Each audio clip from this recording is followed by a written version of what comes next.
I mean, we had signs that said things like, "Thank God for dead soldiers," and "Pray for more dead kids." We were celebrating and singing at the top of our lungs while people were going in to mourn. And of course, now that seems insane to me. Hi, my name is Megan, and my heretical belief is that even the people who seem to be the worst, most destructive people in the world are human beings who deserve compassion and empathy if we want to find a way to change their minds. Radicals, dissidents, rebels, and misfits. You can call them whatever you like. But what if they're right?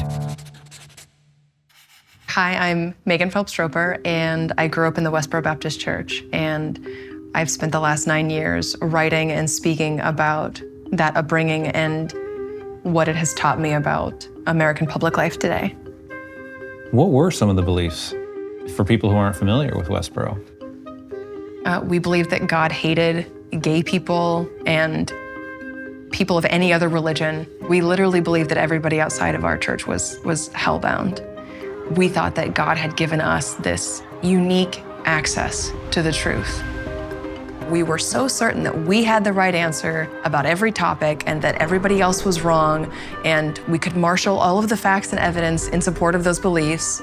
But what that perspective always will miss is that there is a massive amount of information and experience outside of yours.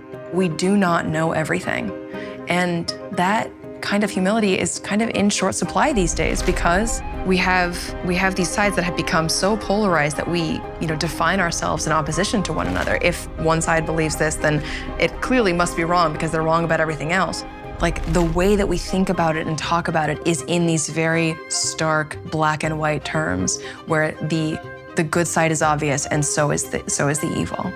And we, of course, whoever we are always the good.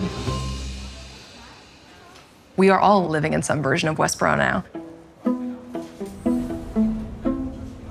The things that people used to see as so extreme about Westboro, things like celebrating death, for instance. Westboro regularly celebrated death and tragedy as the condign wrath of God, right? It was deserved, right? You deserve this horrible thing that's happening to you because you are evil, because you have the wrong beliefs, because you've adopted the wrong positions. And you see this on Twitter, but it was also in this LA Times column recently. Is it ghoulish to celebrate the deaths of anti-vaxxers? Yes, probably, but it's still necessary. Those kinds of sentiments are regularly now espoused all over Twitter. The kind of verbiage, the way that we think and talk about the other side, thinking that they are either evil or stupid or delusional, that was absolutely how we did at Westboro. It's disturbing because once words cease to be useful in addressing conflict and coming to compromise, all you're left with is violence. And seeing the rise of political violence in this country is disturbing, and I think it's a tide that we should absolutely be trying to turn in the opposite direction. I think the most important lesson is that even people who seem to be horrible are humans who will be better reached by kindness and generosity and compassion. And that didn't used to be controversial, but now that's seen as, any call for civility is talked about as if I'm trying to excuse people for advocating for and defending bad ideas, when really it's about being effective. So even though it's difficult, if you want to change things, if you actually want to be effective, that is the way forward.